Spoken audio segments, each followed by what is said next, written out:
Magluluto tayo ng low-carb Japanese cake sa kawali. Una nating gagawin, prepare yung molder. Improvised molder lang po ang ginamit ko.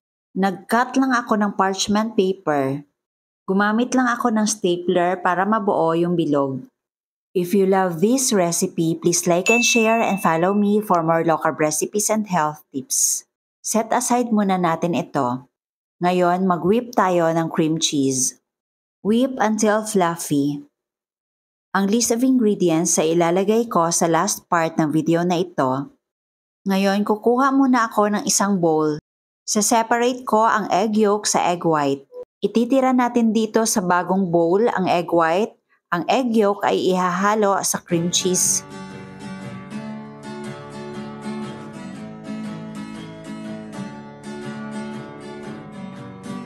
Sa cream cheese mixture, maglalagay tayo ng Green Dahan pure allulose and vanilla.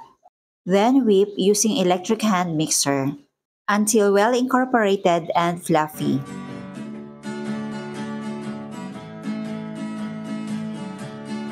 Now add Green Dahan almond flour and baking powder.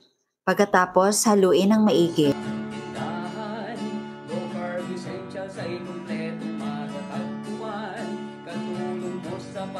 At set aside muna natin ito. Balikan natin ang egg white. Maglalagay lang ako ng Green Dahan cream of tartar.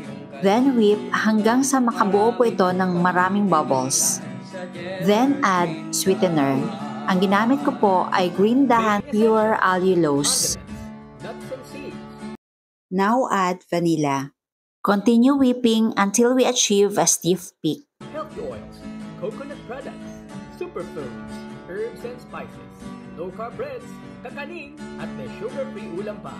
Happy ang pamimili sa Cheddar. Ngayon, unti-unti ihalo ang meringue sa cream cheese mixture. Cut and fold lang po ang gagawin natin para hindi mag-deflate yung meringue. Green Dahan, low-carb essentials ay kumpletong matatagpuan. Katulong mo sa pag-ayos ng iyong kalusugan. Marami kang pagpipilian sa Cheddar's Green Dahan. Ngayon, magluluto na tayo gamit ang kawali. Naglagay lang ako ng konting butter. Tapos ilagay ang improvised molder. Lulutuin natin ito over low heat. Gumamit ako ng ice cream scoop para mas madaling isalin yung batter. Hindi man perfect ang ating bilog pero okay lang po yan. Tayo lang naman yung kakain. Dapat half lang po ng molder yung height na ilalagay nating batter kasi tutubo pa po ito. Kagaya ng una ko pong ginawa, sobrang puno kaya umapaw ng husto. At ngayon, tatakpan na po natin. Huwag kalimutang takpan yung butas sa takip. Tapos, paminsan-minsan maglagay ng ilang patak ng tubig sa gilid para may steaming effect. Tapos, balik na rin kapag naluto ang isang side. At uulitin lang yung procedure hanggang sa maubos lahat ng batter.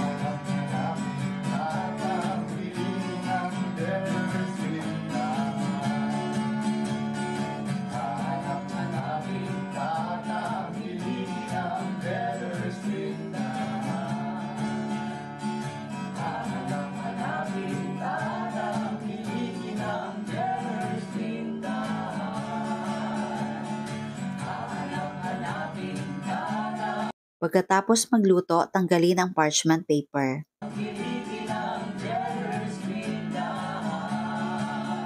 Mag-plating na tayo. Pagkatapos, nilagyan ko ng almond butter for added flavor. Pero depende po sa inyo kung lalagyan nyo ng toppings or hindi. Pwede din gagawing magkatakip yung dalawang cake. At kahit anong filling lang din ang ilalagay nyo. At ito na ang ating low-carb Japanese cake. Tikman natin.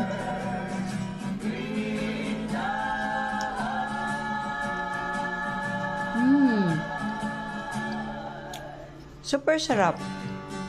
Sobrang soft yung cake. Pero,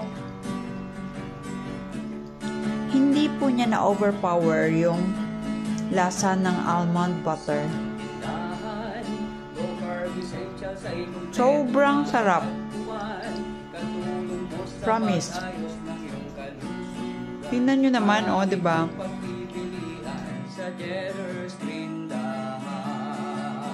Sobrang soft. Baking essentials, condiments, nuts and seeds, healthy oils, coconut products. Ang sarap talaga, superfoods, promise. herbs and spices, low-carb breads, kakanin, at may sugar-free ulam pa. Happy ang pamimili sa Cheddar's Green Dahan. Sobrang sarap.